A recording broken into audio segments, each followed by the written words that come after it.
Boa noite.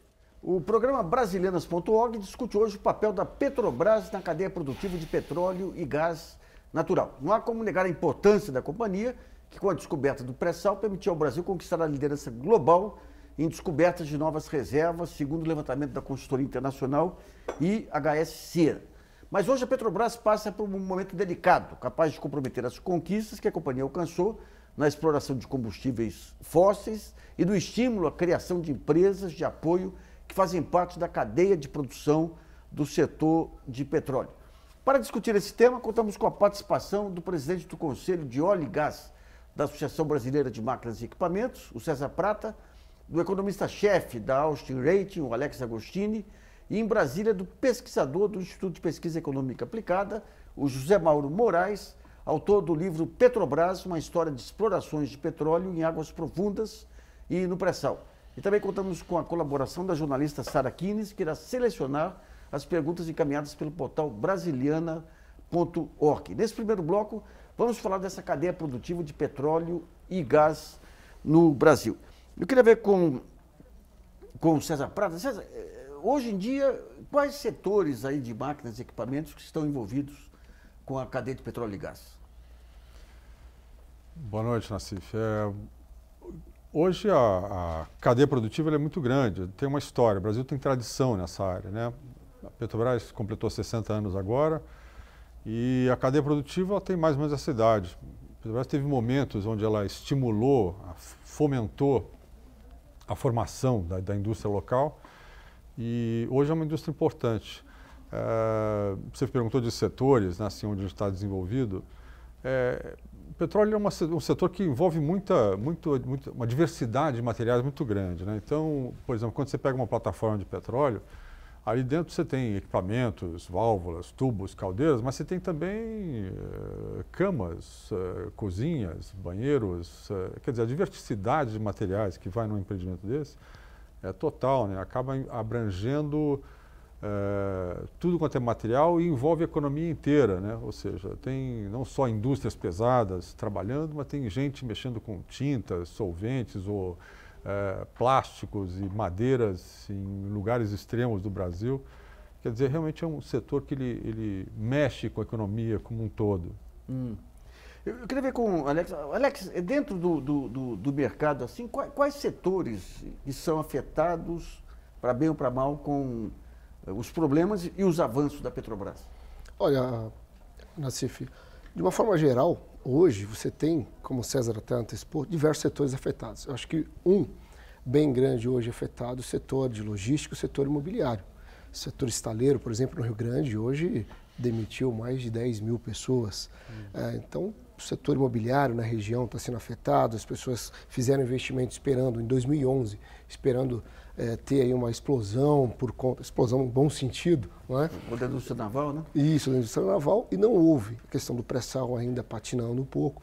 Então, alguns setores e algumas regiões estão bastante afetados, como eu disse, logística, setor imobiliário. Agora, acaba toda a economia sendo afetada por questões de expectativas negativas que se formou nesse momento, por conta de ser um ícone nacional, a Petrobras, como o César colocou, 60 anos completados recentemente. Então, é claro que isso acaba afetando todos os outros setores, porque neste momento há um encolhimento dos investimentos, não só por parte da Petrobras e os seus fornecedores, mas por parte de todos aqueles que, de alguma forma, vivem esse setor de investimentos, expectativas futuras da economia, que agora está bastante trabalhado, né? Então, agora deixa eu perguntar uma coisa. A Petrobras, ela está num programa de desinvestimento e outras coisas, mas ela tem um conjunto de investimentos que começam a rodar agora. O próprio pré-sal já está com 600 mil, 700 mil barris dia, algumas refinarias já começando a produzir. O mercado ele já tem uma visão clara sobre o que pode ser o caixa da Petrobras, ou o balanço da Petrobras com esses dois movimentos? De um lado, esses apertos aí com o balanço, mas de outro lado, os investimentos que já começam a rodar. Já tem alguma clareza, não? Não, ainda não. O que tem são informações divulgadas recentemente pela Petrobras, de que, se eu não me engano, eles têm 27 bilhões em dólares no caixa para honrar os compromissos de curto prazo. Curto prazo, leia-se até o dia 30 de junho deste ano, porque se não publicar balanço, tem execuções que podem superar esse valor, né, chegar a 40, 50 bilhões de dólares.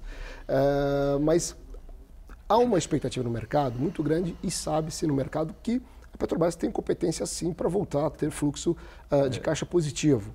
Isso não há dúvida, inclusive agora, porque ela aumentou o preço do combustível, ajustou o preço e caiu o preço do petróleo, ou seja, o custo de produção caiu e a receita tem aumentado pelo lado do consumidor. Ok, agora a conta vai ajustando o fluxo de caixa, mas a expectativa futura, por conta de todo esse imbróglio que hoje vive a Petrobras, tem afetado, claro, as ações dela por conta dessa expectativa de um retorno menor ao longo do tempo, já que não tem fôlego para colocar os investimentos em curso. Tá. Agora, talvez o ponto que possa afetar o investidor é saber se o governo vai capitalizar ou não a Petrobras, porque a Petrobras em si, como você disse, ela tem uma musculatura para passar por isso, né? Sem dúvida. A grande preocupação é até que ponto a Petrobras, pela sua própria capacidade, consegue suprir as suas necessidades financeiras, que, como eu disse, até dia 30 de junho tem aí ainda o crédito de segurar a publicação do balanço. Mas se não conseguir até o dia 30 de julho, há uma grande expectativa, e talvez o governo vai seguir nessa linha, pelo presidente recém-impossado, de uma ajuda do Tesouro, que é o seu principal acionista. Se isso acontecer, aí passa-se uma outra discussão. Qual a capacidade do governo brasileiro, no momento de ajuste fiscal, de honrar não só os compromissos da Petrobras, como de todas as outras estatais. Tá, filho.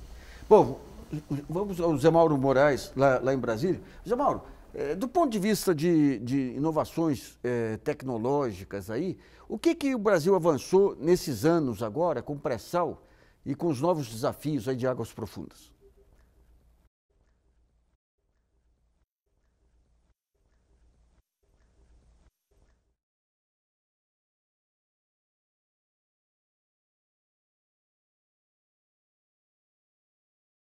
Ela instituiu um novo modelo de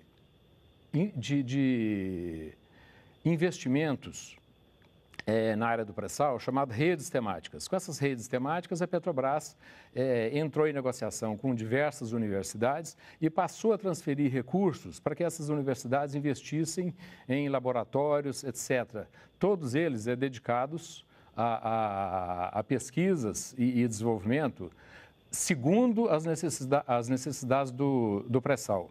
Um outro enfoque que nós podemos ver a respeito de pesquisa e desenvolvimento se reside na cláusula de pesquisa e desenvolvimento que as empresas petroleiras em geral, e principalmente a Petrobras, elas têm com a Agência Nacional de Petróleo.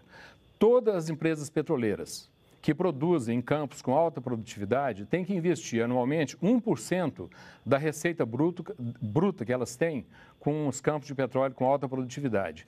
Isso aí tem trazido, segundo as estimativas da ANP, um investimento em pesquisa e desenvolvimento e em universidades e centros de pesquisa mais ou menos equivalente a 2 bilhões de reais para o ano de 2015. Isso aí tem movimentado, até agora, cerca de 340 instituições de pesquisa e mais ou menos cerca de 70 universidades.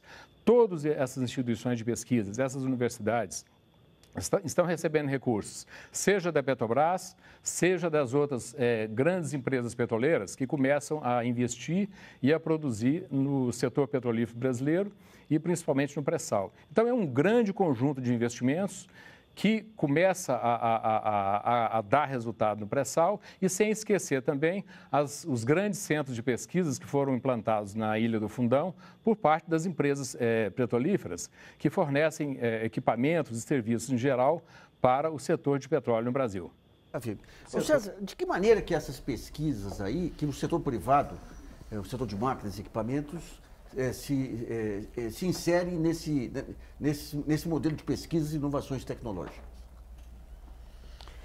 Toda vez que a indústria ela é acionada, ela é demandada, ela tem várias formas de buscar tecnologia. Empresários, via de regra, eles participamos, eu sou empresário desse setor, né? Nós participamos de feiras internacionais, procuramos acompanhar o que está acontecendo no mundo inteiro, em termos de novas tecnologias. Agora, em maio, por exemplo, existe a maior feira do petróleo do mundo, que se chama OTC, lá em Houston, onde eu estarei, inclusive. São nesses eventos que a gente tem contato com as mais modernas tecnologias disponíveis. O que aconteceu no Brasil anteriormente foi no início, as primeiras refinarias, pega as refinarias construídas no Brasil na década de 50, como é o caso da Reduc, lá no Rio de Janeiro, como é o caso da RPBC aqui em Cubatão. Naquele momento, o Brasil ele não tinha recursos, tecnologia e tudo mais. Muitos equipamentos naquele momento foram importados. A partir daquela primeira experiência com importação, né, o Brasil passou por vários programas de nacionalização e a própria Petrobras ajudou a trazer para o Brasil parte daquelas empresas que já estavam fornecendo a elas. Então, nós tivemos na década de 50, 60, a vinda para o Brasil de grupos econômicos importantes. São indústrias que estão aí até hoje, tem tradição aqui já de Brasil, né, tem tempo de Brasil, e são fornecedores habituais da própria Petrobras. Empresas que já existem aqui há 40, 50, 70 anos. Os grandes avanços nos últimos anos foram na área de informática e automação, né? Ou tem outros setores também que você teve avanços significativos? Todo aquele processo de compra e de reserva para a produção nacional, das compras públicas, o que reverteu até agora em ganhos tecnológicos para o Brasil, para as empresas? Olha, todos os esforços que foram feitos lá nas décadas passadas, prontamente reverteu em investimento, indústrias que se instalaram e trouxeram suas tecnologias. Imediatamente após isso, houveram vários programas que, junto com universidades inclusive, que incentivavam os empresários brasileiros a também buscarem e desenvolverem tecnologias, sozinhos ou em parceria com as universidades. Outras épocas são clássicas também, por exemplo, quando foi se aproximando já da realidade do pré-sal, onde nós nos deparamos com uma coisa totalmente nova, né, que são águas profundas, outras pressões, outros desafios. E as empresas tiveram também que buscar, né, informação nesse sentido para prepararem as empresas para atendermos as novas demandas, né? Até algum tempo atrás havia esse mapeamento aí do conteúdo nacional. A Petrobras e vocês aí da Câmara de Óleo e Gás identificavam, faziam rodadas de negócio em vários países, a Inglaterra principalmente, para trazer parceiros para trabalhar com as empresas brasileiras. O que tem de resultado concreto disso? Olha, nós tivemos um grande aliado que foi a crise de 2008. Naquele momento, o mundo achou que não tinha negócio nenhum para fazer em lugar nenhum, a não ser no Brasil. Nós éramos, naquele momento, digamos, a bola da vez, os queridinhos da Bolsa.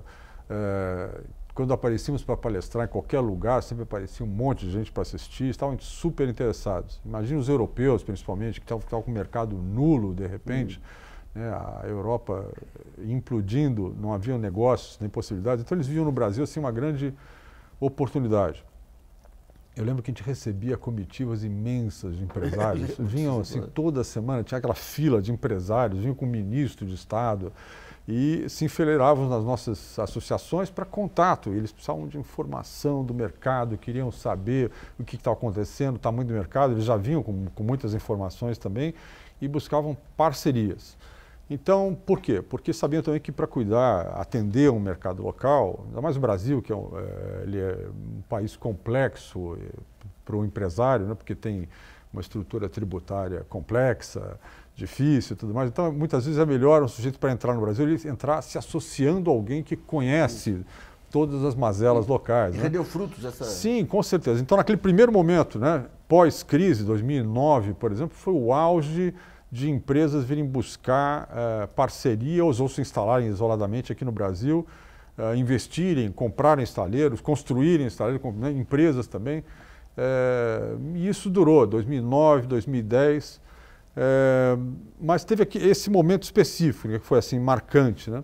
Naturalmente, o que nós acompanhamos nos investimentos da Petrobras é que aqueles investimentos grandiosos que foram anunciados em 2008, nós basicamente usamos a Petrobras, inclusive, para segurar um pouco a recessão aqui no Brasil, né? Aquela marolinha que o Lula disse que ia chegar aqui, parte disso foi contida graças ao forte investimento, né, da Petrobras. Manteve a economia, a parte da economia andando.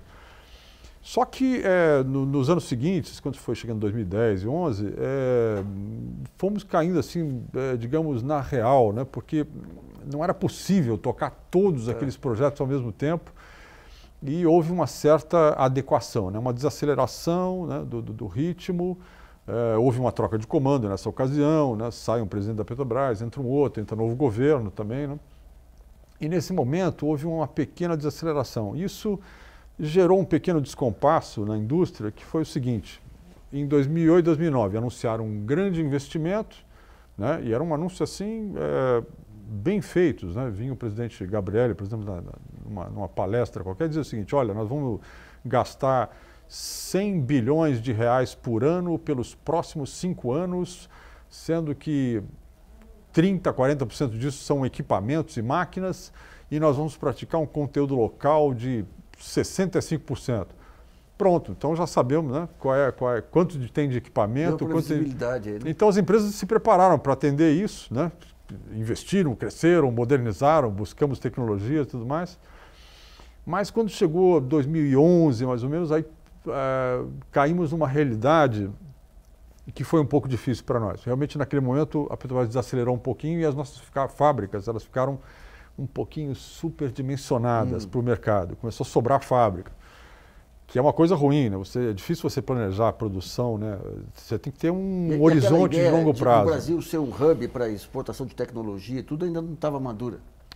Olha, a gente também não pode nunca descolar, né, o setor de petróleo, né, do resto da economia. A gente tem uma realidade, né, que não é de agora, já tem do início da década passada. O Brasil não tem um ambiente econômico competitivo. Ele não favorece muito a criação de negócios, desenvolvimento de empresas e criar empresas exportadoras, né? Existem várias formas de dar nome a isso, né? Custo Brasil e tudo mais. Mas se eu tivesse que resumir isso numa palavra só, eu diria o seguinte: o câmbio. O câmbio no Brasil ele é uma coisa assim super deslocada, né? Hoje, quando empresários me perguntam, mas vem cá, esse câmbio de hoje aí de 3,20, isso está ajudando agora vocês, né? Olha, isso no máximo ele defende um pouquinho a gente das importações de equipamentos que vêm aqui competir com a gente, né? Mas não nos torna ainda exportadores de máquinas, né? Isso tem um tempo ainda, falta mais ainda. Eu quero ver com o Alex. Alex, você falou aqui dessa questão do reajuste aqui dos preços internos e a questão do pré-sal e das cotações internacionais do dólar. Qual a leitura que o mercado faz, digamos, aí da cotação de equilíbrio aí para garantir a manutenção do pré-sal em condições competitivas?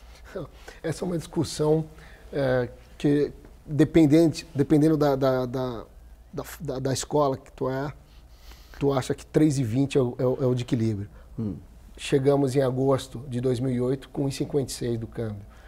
Se você é importador, está excelente. Se é exportador, óbvio que não é. Então é uma discussão que não tem fim. Hoje, vamos falar de hoje, na realidade brasileira, 3,20 é o que se discute de que seria o ideal para recuperar aí parte da competitividade das exportações brasileiras. Veja, nós temos diversos setores da economia, como o César também disse antes, né, uma diversificação muito grande aqui da economia brasileira, principalmente relacionada ao setor de petróleo, e que alguns setores 3,20 vão ajustar um pouco, vão defender o que foi todo esse prejuízo nos últimos anos. Mas não é isso que vale para todos. Então, é só umas aspas, não vale para todos os setores. Se discute 3,20 ao final do ano, uma taxa de câmbio. Agora, o preço do combustível, claro, é muito interessante. No Brasil, quando é contrafluxo, né? Todo mundo contracíclico. Todo mundo cai o preço, o Brasil sobe. Isso eu acho que a gente tem reflexos já históricos de uma gestão bastante trabalhada na parte econômica, na parte de política monetária, na parte fiscal, e que se sempre privilegia o consumo, não o investimento, não melhora a competitividade da indústria. Agora, pegando a Petrobras, a Petrobras tem um custo aí de 40, 50 dólares aí, o barril tem um preço internacional. Qual que é a margem de risco aí desses preços internacionais de petróleo desabarem, ou se sustentarem, em relação aos custos do pré-sal? O mercado avalia isso como uma área de risco?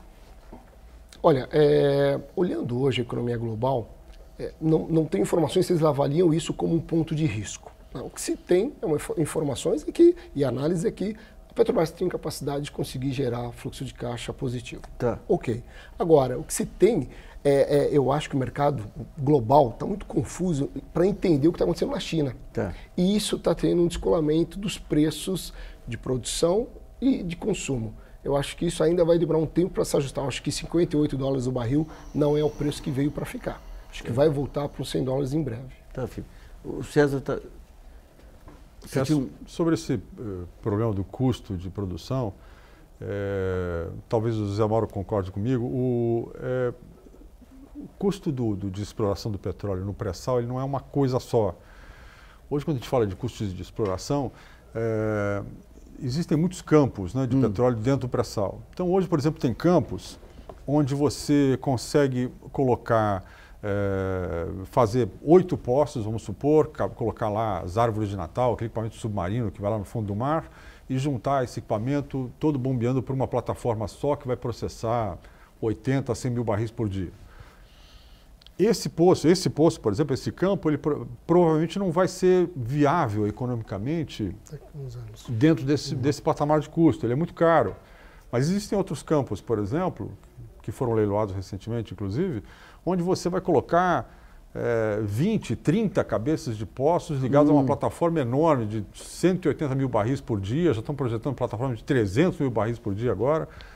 E essa operação, sim, o custo dela operacional por barril é muito mais barato. Então, quer dizer, a gente não pode olhar o custo do pré-sal como uma coisa só, né? Existem campos que continuam sendo ultra viáveis e interessantes economicamente. Talvez um ou outro caia fora dessa faixa, né?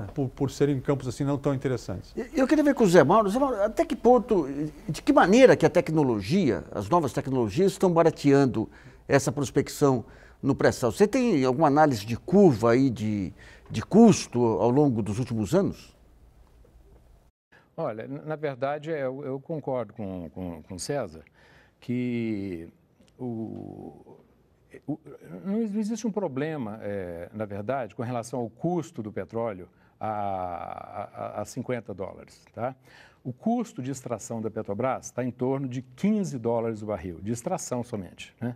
Adicionando os royalties e o imposto chamado participação governamental, o custo da Petrobras vai mais ou menos para $35, $40. Então, é possível, é viável que o petróleo a $50, $55 viabilize a exploração para a Petrobras. E esse preço não vai ficar a $50. Já há notícias nos Estados Unidos de que o número de plataformas de perfuração que estão perfurando o óleo de xisto norte-americano já diminuiu em 3%, ou seja, já começa a haver uma pequena redução dos investimentos no óleo ou no petróleo do xisto norte-americano.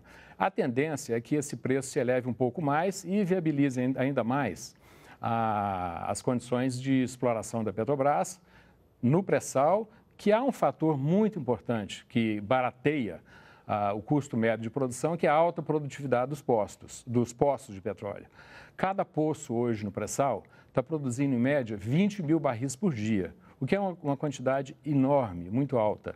Alguns poços de petróleo pré-sal produzem de 30 a 35 mil barris por dia. Então, isso aí reduz muito o custo médio de produção e ajuda a viabilizar, né, a produção ao preço do petróleo em torno de 50, 55. Agora, Nassif, com relação à tecnologia que você perguntou, existe a Petrobras desenvolveu, a partir de mais ou menos 2010, 2011, uma quantidade muito grande de novas tecnologias para a exploração no pré-sal. Ela tem divulgado essas novas tecnologias nos seus relatórios, chama Relatório Petrobras 2011, 2012 e 2013. É possível avaliar, é possível verificar nesses relatórios da Petrobras o tipo de tecnologia que foi desenvolvida para o pré-sal. Várias já foram aplicadas em diversos campos de petróleo e esse é um fato realmente concreto e objetivo. O pré-sal trouxe realmente uma nova oportunidade para a Petrobras para desenvolver novas tecnologias para o pré-sal. Vamos a uma pergunta enviada pelo portal Brasileiros.org, selecionada pela jornalista Sara Kines. Lembrando que o programa é ao vivo e você ainda pode enviar a sua pergunta. Sara. Nós temos uma pergunta do Marcos Nunes, do Rio de Janeiro. Ele diz o seguinte: a Petrobras já deixou de pagar vários fornecedores e suspendeu vários contratos. Quando poderá retomar a realização de obras e investimentos e quanto prejuízo já comprometeu toda a cadeia produtiva relacionada a tais obras e investimentos? A bola é sua, César. Sim, nós somos os grandes vítimas aí desse descompasso. O que está acontecendo hoje é uma coisa bastante séria, bastante importante. Vocês imaginam que todo esse processo judicial que se instalou em torno do nosso negócio de petróleo, ele, acima de tudo, travou os negócios, né? Porque você tem a Petrobras como a grande contratante, embaixo dela as empreiteiras, EPCistas, estaleiros e tudo mais. Parte dessas empresas, né? Bom, e abaixo desses camaradas, os EPCistas, estamos nós, né? A rede de fornecedores, as indústrias de máquinas e equipamentos. Então, parte dessas empresas tiveram seus contratos interrompidos, né? Por conta dos processos judiciais, né? E grande parte das empresas nossas estão hoje com seus contratos suspensos. Então, isso gerou um problema de diminuição de tamanho. Nós estamos hoje reduzindo o tamanho porque esses contratos estão demorando para retomar, né, o seu ritmo. É uma solução que ainda não se sabe onde vai parar. E é um problema que nós estamos estudando uma saída honrosa para isso aí. Porque o que acontece? Imagine o EPCista que recebeu a encomenda para construir as sondas da Sete Brasil, são vários no Brasil, são várias empresas, de repente tem 2 ou 3 delas que estão envolvidas nesse processo e aí, simplesmente abandonaram os seus fornecedores.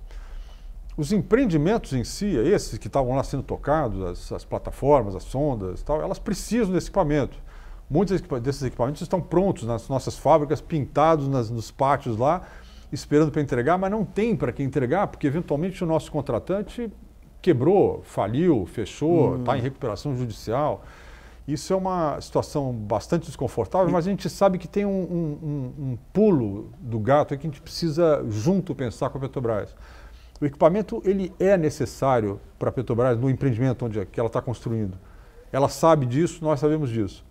Só que entre nós e elas existe essa figura jurídica que está lá com problema, né? Mas esse regime de contratação diferenciada aí não permite a Petrobras assumir? Criou-se uma espécie de imbróglio jurídico nisso, na verdade, porque a Petrobras precisa do equipamento, esses equipamentos já foram parcialmente pagos pelos EPCistas e nós precisamos apenas descobrir um jeito de tirar esse equipamento da fábrica e colocar no empreendimento da Petrobras, passando por cima deste contrato que existe entre nós e o empreiteiro que está arrolado no processo judicial. Então, como fazer isso, né? Então, nesse momento a gente está buscando diálogo, né, com a Petrobras, porque ela precisa do equipamento, esse equipamento já estão pago, porque o EPCista contratou, já pagou metade do negócio. Já então, tem uma solução à vista, não? Não. Tem um grupo de trabalho pensando nisso? Olha, a ABMAC, a associação que representa 6.800 indústrias, né, que eu represento, ela criou uma sala de crise para isso. O negócio é grave, né, porque dentro dos EPCistas já foram mais de 50 mil pessoas despedidas nesse início de ano por conta dessa crise. Dentro das nossas indústrias já são 13 mil, mais ou menos, que perderam emprego por conta dessa crise. Então, a gente sabe que o governo está interessado em reverter, mas isso passa também pelo o que é que nós queremos fazer com a Petrobras. Nós precisamos discutir um pouquinho, não é só o momento de agora, é o futuro da Petrobras. Vamos, né, discutir no próximo bloco, que nós vamos falar no próximo bloco. Vamos para o primeiro intervalo. Brasilianas.org, volta logo.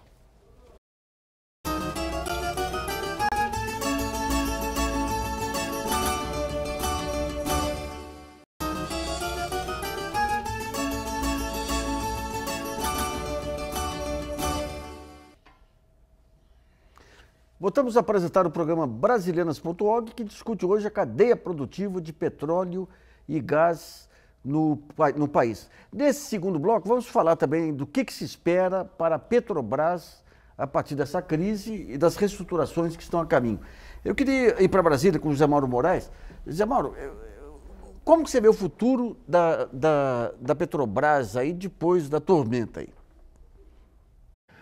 Nassif, essa discussão é muito importante, quer dizer, para onde vai a Petrobras, o que vai ser a Petrobras? A empresa tem que concentrar na sua atividade principal, que é produção, exploração e produção de petróleo. No período entre 2010 e até mais ou menos abril, maio de 2014, ou seja, durante 4 anos, ela não conseguiu elevar a produção de petróleo acima de 2 milhões, 2 milhões e 50, 1.950.000 barris por dia. Ou seja, a empresa patinou, né?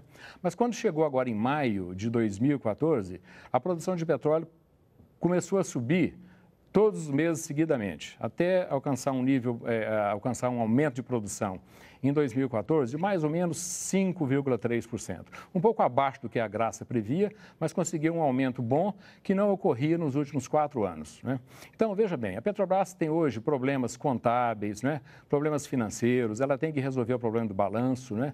Mas ela tem que, principalmente, restabelecer a confiança no mercado nela, porque ela vai passar o ano de 2015 provavelmente sem levantar recursos no mercado financeiro internacional. Em 2016, ela deve voltar ao mercado financeiro internacional. E para restabelecer essa confiança, ela tem que concentrar os seus investimentos na exploração e produção, de tal maneira a que essa curva de produção, que começou a subir em meados do ano de 2014, prossiga fortemente nos próximos anos. É a forma que ela pode conseguir convencer os credores internacionais de que ela é uma empresa viável e que ela segue nessa trajetória que ela sempre teve, que é produção de petróleo. Ou seja, ela teria que concentrar seus investimentos nessa área de exploração e produção e deixar um pouco os investimentos que ela, na verdade, não terá recursos suficientes nas demais áreas que ela possa definir uma forma de adiar os investimentos nessas outras áreas. Zé Mauro, mas o refino aí, você acha que a paralisação das refinarias, ou tudo nesse momento aí, seria uma medida cautelosa aí, ou você estaria criando um problema mais à frente? Não, na verdade, a Petrobras tem que terminar as 2 refinarias, né? A do Rio de Janeiro, Comperj, e a refinaria do Recife. Porque a refinaria do Recife deve estar mais ou menos com 95%, né, terminada. A do Rio de Janeiro, vocês me corrijam, mas mais ou menos em torno de talvez 80%, salvo engano, né?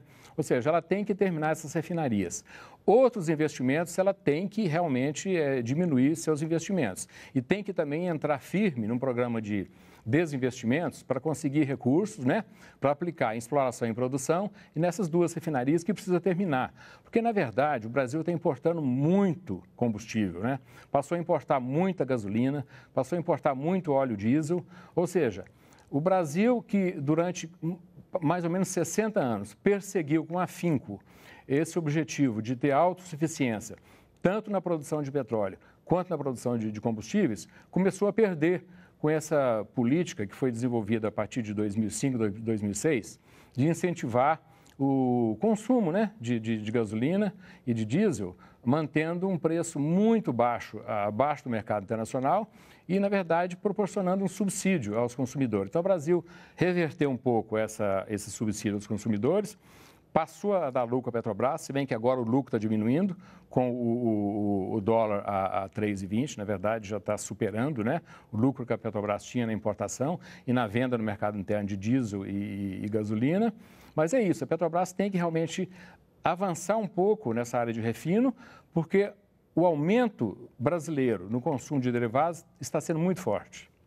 César, esse modelo de desinvestimento e de concentrar em produção, de que maneira que afeta o seu setor? Olha, afeta diretamente, né? Porque existem empresas que foram montadas no Brasil e hoje estão dedicadas 80% da sua produção exclusivamente para o petróleo. Então, o que nós temos defendido, né, em complemento até ao que o Zé Mauro acabou de colocar, é que a Petrobras tem que, além de praticar o desinvestimento, principalmente dessas plantas que ela tem no exterior, focar em voltar a investir aqui. Nós defendemos, inclusive, que, ao contrário do plano que está se pregando agora, que é o de reduzir fortemente investimentos esse ano, tinha que haver uma forma de se capitalizar a empresa para ela não abandonar certos investimentos. Ele colocou bem, o Zé Mauro, que nós temos que concluir as refinarias que estão andando já, né? Que é o Comperj e o Renest.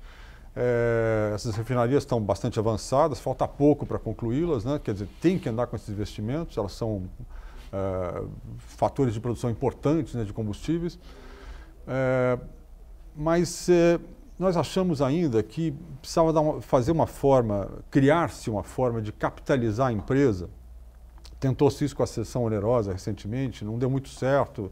Tem que ter uma forma diferente de capitalizar a empresa para ela continuar tocando seus projetos.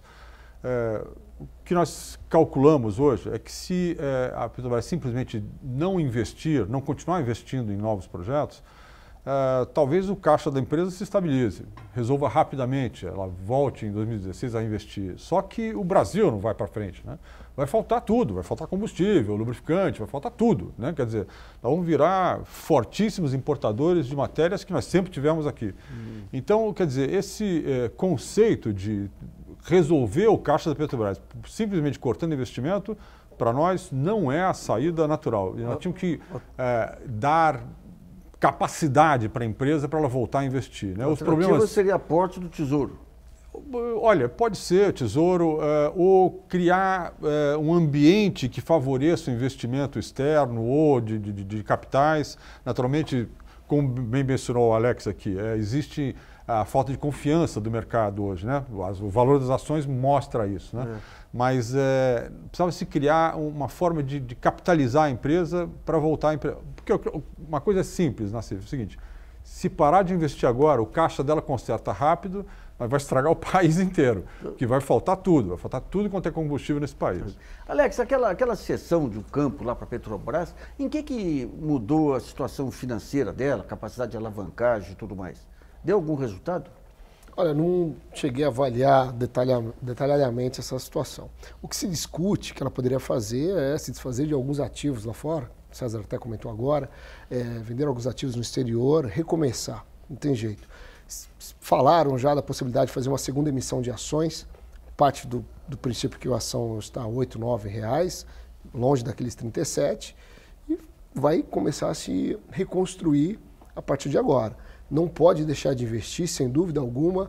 O Zé Mauro já falou, temos que focar na questão da exploração de petróleo e terminar as duas refinarias. O problema é como você vai aguentar a pressão dos estaleiros que foram lá atrás, 2008, 2009, 2010, sofreram grandes investimentos para atender a demanda da Petrobras, porque havia um plano da Petrobras, né, de nacionalização. E como você vai segurar a pressão desses setores que hoje dependem e são setores que não são setores da atividade fim dessa empresa. Então hoje, fugindo um pouquinho só da sua pergunta, mas hoje a questão do investimento e de recuperação dela, ela vai além de fazer vendas de ativos ou emissão de ações. Ela precisa resgatar a confiança do investidor, porque ela não vai ter captação de recursos externos tão cedo, principalmente agora que ela perdeu o grau de investimento por uma agência internacional. Vai ter que passar um pouco, um período de aperto. Eu acho que se pedir socorro para o Tesouro Nacional, abre-se uma nova discussão de preocupação com o caixa do Tesouro Nacional, que tem aí que fazer um resultado primário de 1,2% do PIB neste ano e que não consegue aprovar no Congresso a medida de exonerações fiscais. Né? É um nó danado, onde se olha, aí tem tiro aí. Né? Vamos a mais uma pergunta enviada pelo portal brasileiras.org, selecionada pela jornalista Sara Kines. Lembrando que o programa é ao vivo, você ainda pode enviar a sua pergunta. Sara. Temos uma pergunta do Bruno Menezes, do Rio de Janeiro. Ele quer saber o que pesa mais para a paralisia da Petrobras, se é a Operação Lava Jato ou a queda do preço do barril de petróleo. Se é possível retomar os investimentos estancando a crise gerada pela Lava Jato sem o aumento do preço do barril. Zé Mauro. Olha, sem aumentar o preço do barril, veja bem, é claro que seria muito melhor para a Petrobras, inclusive para a imagem dela, para os lucros dela, que o preço do petróleo aumentasse um pouco mais, chegasse a $70 o barril. Então, esse preço a 55 realmente coloca dúvidas sobre os investimentos a longo prazo da Petrobras. Porque os investimentos em petróleo são realizados visando um prazo de 5 ou 8 anos na frente, né? Então, é claro que com o barril a 55, a Petrobras talvez diminua um pouco o ritmo dos seus investimentos e não vai conseguir realizar os planos de investimentos que ela tinha há 2, 3, 4 anos atrás. Mas, enfim, ela vai concentrar seus investimentos em exploração e produção para crescer no curto prazo, no ano de 2015, 2016, 2017, a produção de petróleo para demonstrar que ela é viável e que ela consegue concentrar e aumentar a sua produção naquilo que ela pode fazer melhor, que é a produção de petróleo, principalmente no mar, em águas profundas e no pré-sal. Vamos ao segundo intervalo e Brasilianas.org volta já.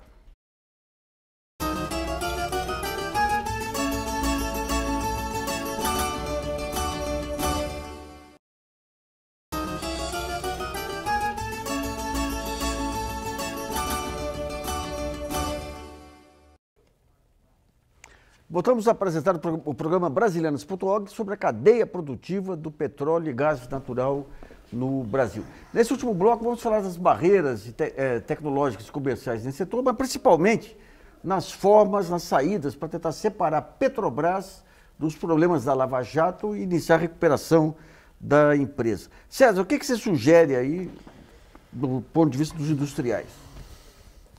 Olha, eu acho super importante. A Petrobras ela é uma alavanca importante de desenvolvimento. Ela já foi usada para isso na economia, ela devia estar sendo usada agora, inclusive. Imagina essa situação onde o Brasil está agora, né? Não estamos crescendo, a economia está com dificuldade. Quer dizer, por que não usar novamente a Petrobras, né? E nós já fizemos isso, para empurrar o setor inteiro para frente, né? Anunciar investimentos, ao contrário do que estão fazendo. Então, você mencionou bem, esse processo do Lava Jato, ele paralisou tudo. Parou, os processos pararam, as empreiteiras pararam e, principalmente, as obras pararam. Isso é um crime, isso é contra os interesses nacionais. Precisava se dar um jeito de separar essa parte criminal, né, as pessoas que praticaram esses atos ilícitos, separar isso das empresas. Deixar as empresas liberadas para tocarem as obras. As empresas precisam prosseguir, porque nós precisamos desses empreendimentos. As refinarias precisam produzir. Seria, em vez de acionar as empresas, acionar os acionistas das empresas, permitir transferência de controle. Porque os atos ilícitos foram praticados por pessoas. Claro. Né? Foram pessoas que desviaram, pessoas que fizeram. Então, quer dizer, ok, vamos cuidar dessas pessoas, né, juridicamente, mas as empresas tinham que tocar os projetos. Isso é que é a nossa obsessão no momento. Nós precisamos provar para o governo que é importante criar meios para isso, para os projetos andarem. O Alex, do ponto de vista de mercado, assim, você vê formas aí de tentar contornar todos esses óbices aí para a Petrobras? Olha, seguindo um pouco na linha do César, eu acho que, e até o que foi anunciado agora pelo governo, né, novas medidas para combater a corrupção.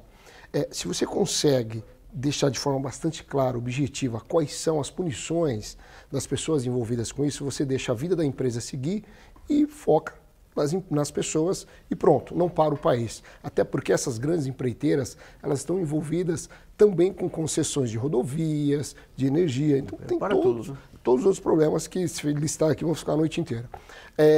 Do ponto de vista de mercado, que vai mudar a perspectiva de longo prazo para a Petrobras, voltar a ter investimento, comprar papéis e, portanto, estimular a economia ao longo do tempo, é a credibilidade na gestão da Petrobras. Eu acho que, infelizmente, o governo foi infeliz, infelizmente feliz, mas a redundância, nesse caso, se faz necessária porque, infelizmente, porque o Brasil precisava dar um choque de credibilidade. E foi uma decisão infeliz porque foi uma saída caseira do governo ao indicar o Ademir Bendini. Eu acho que teria que ter trazido alguém com competência fora do mercado e do setor, né? Uma competência técnica, tem uma biografia técnica que o mercado daria o crédito à Petrobras, mesmo diante desse momento bastante delicado. Agora, Alex, o estado de espírito hoje do país e do mercado, aí qualquer solução, você não acha que... Hoje em dia, se a Dilma fala A, o pessoal fala devia ter falado B. Se fala B, devia ter falado A. Porque a Petrobras ela tem um problema de balanço, um problema de governança e um problema financeiro aí, de reestruturação dessas dívidas todas, né? O grande problema agora, seria antes de indicar o Bendini, quem, em sã consciência, assinaria um balanço da Petrobras, seria um cheque em branco, né? Então, ninguém do setor privado faria isso, assumiria a Petrobras nessa condição. O que deveria ser feito, que o governo deixou chegar no limite?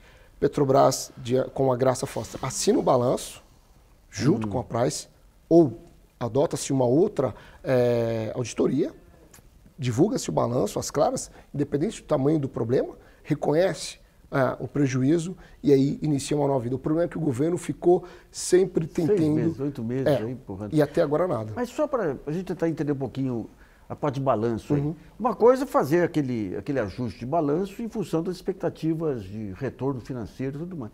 Agora, medir a corrupção. A corrupção era paga pelo fornecedor.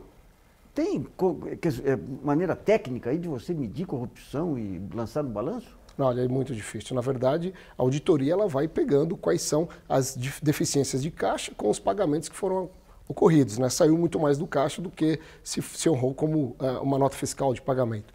O mínimo que se faz. Ou seja, ao longo do tempo poderia, como hoje acontece nos bancos, que ele tem dúvidas de devedores duvidosos, ele faz provisionamento. Vai fazendo provisionamento na medida que os balanços vão sendo divulgados, vão reconhecendo, vamos chamar os esqueletos do passado, e aí lá na frente vai ter uma coisa mais pronta, conhecendo o tamanho desse rombo, que se deixou hoje, de fato, é impossível medir o tamanho desse rombo. Vamos a outra pergunta enviada pelo portal brasileiras.org, selecionada pela jornalista Sara Quines. Temos uma pergunta do Jefferson Maciel, do Vale do Paraíba, São Paulo. Ele cita os exemplos na Europa, Estados Unidos e Japão, que já estão investindo em outros combustíveis para ficar menos dependente do petróleo. Uma delas, a biologia sintética, né, a biomassa. E ele quer saber se não corremos o risco de ficarmos para trás mais uma vez, já que essas grandes nações estariam investindo na economia verde e o Brasil continua nos hidrocarbonetos. Zé Mauro, você acha que o ciclo do petróleo vai acabar logo ou ainda tem um longo tempo pela frente? Não, na verdade, com o preço do petróleo a 50, 60, 70 dólares, na verdade diminui um pouco o incentivo no investimento nas outras tecnologias. Não diminui, não acaba, mas diminui um pouco o incentivo. Eu acho que o petróleo, sendo uma fonte ainda relativamente barata de energia, ainda vai continuar por muitos e muitos anos à frente. E é importante, não temos outra forma, né?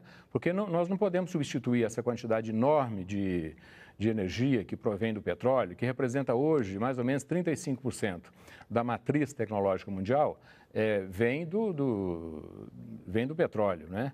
E veja bem a importância do petróleo. Se nós não tivéssemos descoberto petróleo no pré-sal, que precisa ser produzido, né? O petróleo está lá embaixo. Se nós não tivéssemos descoberto petróleo no pré-sal, as reservas brasileiras estariam hoje em torno de mais ou menos de 11,5 bilhões de barris. Com o pré-sal, as reservas vão mais ou menos para 55 bilhões de barris. Só o petróleo descoberto até agora no pré-sal. Com as reservas anteriores de 11,5 bilhões de barris, a Petrobras teria reservas para produzir somente durante 14 anos. Com as reservas do pré-sal, que eu falei, de mais ou menos 55 bilhões de barris ao todo, quando elas forem incorporadas às reservas provadas brasileiras, a Petrobras vai dispor de petróleo para produzir durante 60 anos. Olha, isso é uma riqueza muito grande, que não deve ser desprezada, porque isso aí significa investimentos muito grandes para a economia brasileira. Zé Mauro, só uma dúvida aí. Nós estamos falando em pré-sal, mas nós estamos falando também de uma ampliação aí, digamos, nas formas de exploração marinha. Já tem estudos mostrando, quando se fala muito em Amazônia Azul, ou quando se fala muito nas águas extraterritoriais, já tem, porque o pré-sal, quando ele veio, a água profunda parecia impossível na fase anterior. Dá para se prever novas etapas de entrada no mar aí para a exploração de petróleo? Olha, a nova etapa que se prevê na exploração de petróleo é o petróleo do Ártico, né? É o petróleo que fica no mar de Barents, entre a Noruega e a Rússia, e o petróleo no Ártico, que está sendo explorado principalmente pela Noruega e pela União Soviética. Essa é a última fronteira que se conhece em termos de produção de petróleo. As fronteiras do pré-sal que existem, por exemplo, na África, né, em frente às costas da Nigéria, por exemplo, essas vão ser exploradas. E o Brasil pode se aproveitar dessa exploração para vender equipamentos na exploração do pré-sal das costas africanas. Essa é a informação que eu tenho em termos de novas fronteiras de exploração de petróleo. O César, a gente falou rapidamente nessa questão do Brasil ter uma competência tecnológica aí para exploração de águas profundas. De alguma maneira, a Petrobras, vocês lá na BIMAC, esses grupos multinacionais que vieram para cá também, esboçaram alguma tentativa de, a partir do momento que o câmbio melhore um pouco, de vender essa tecnologia?